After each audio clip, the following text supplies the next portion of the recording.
Bonjour, bienvenue dans cette nouvelle vidéo défi de présentation, jour 10.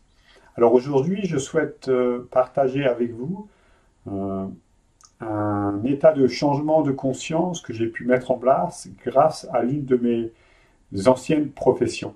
Alors, je ferai une autre vidéo où je vous parlerai de mes différents métiers que j'ai pu exercer tout au long de mon existence jusqu'à maintenant.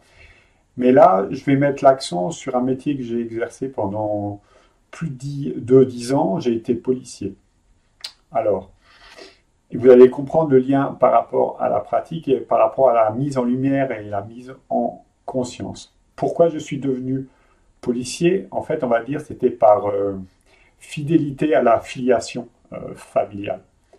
J'avais un grand-père gendarme, un père policier, donc moi, j'ai suivi un petit peu automatiquement, sans chercher à me poser la question si c'est vraiment quelque chose qui me plaisait et que je voulais faire. Est-ce que c'est vraiment quelque chose qui me parlait profondément?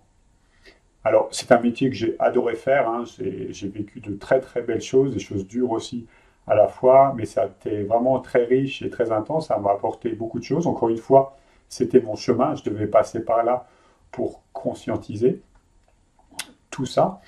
Et à partir du moment où j'ai conscientisé le fait que j'agissais professionnellement plus par fidélité à la famille et non pas par rapport à ce que je souhaitais faire profondément, j'ai opéré les changements. J'ai changé de métier, j'ai pris une autre fonction, on va dire toujours dans la fonction publique, j'ai changé de corps de métier et j'ai rechangé encore après pour quitter complètement la fonction publique. Et pour vous dire à quel point les principes de l'univers sont puissants et comment ça marche, à partir du moment où j'ai quitté la fonction publique, totalement, il y a eu un événement qui s'est passé au niveau de mon père. Mon père est décédé. Mon père est parti en 2 mois d'un cancer du cerveau, très très vite, hein. Mais il est parti le mois de son décès, ça a été le mois où je me suis mis à mon compte totalement pour moi. Donc vous voyez, il y a une symbolique qui est quand même forte, hein. En fait, on peut dire que j'ai coupé, hein, la fidélité à la lignée familiale et du coup, lui, de son côté, voilà, il a quitté ce monde. Donc c'était vraiment une rupture, ça a pu être brutal, c'est clair. Après, je ne dis pas que c'est ça qui a provoqué sa mort, hein, qu'on soit bien bien clair. Mais par contre, c'est intéressant de comprendre ce qui se cache derrière les événements, hein. Donc tout ça pour vous dire qu'à partir du moment où vous mettez de la conscience, hein, dans vos schémas, dans vos façons de fonctionner, vous pouvez occasionner des changements importants.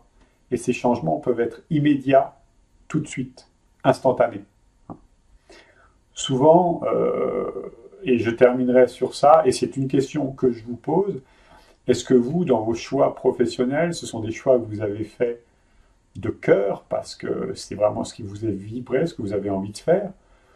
Ou est-ce que c'est des métiers que vous avez pris parce que ça vous parlait, parce que c'était sécurisant, parce que vos parents vous disaient de faire ça, ou que vous avez écouté votre entourage, ou vous avez agi par élimination? Bon, j'aime pas ça, j'aime pas ça, j'aime pas ça, donc finalement je vais faire ça, ou par rapport aux études aussi, hein.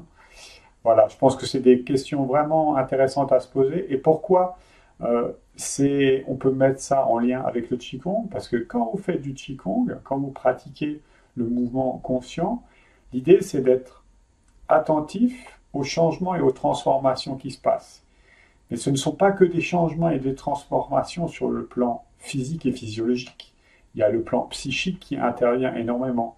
Et moi, je sais que la pratique du Qigong m'a beaucoup apporté. C'est ce qui m'a été vraiment salvateur sur un plan du développement personnel, parce qu'au préalable, j'avais fait une formation de sophro et tout. Mais à l'époque, j'avais du mal à rentrer dedans. Mais c'est le travail sur le corps qui m'a permis de rentrer sur la voie de la conscience. Vous voyez, on a tous nos chemins, encore une fois, hein. Mais ça peut mener un petit peu toujours même vers la même voie, la voie de la libération et de la voie de l'authenticité, hein, par rapport à soi. Donc voilà, c'est une question que je vous pose. Je sais que c'est une question qui est très personnelle. Donc si jamais vous ne laissez pas de commentaires, c'est OK. Mais je vous invite vraiment à vous poser la question pour vous. Et si vous voulez le partager, c'est avec plaisir que je vous lirai. Voilà, je vous dis à très bientôt. Ciao!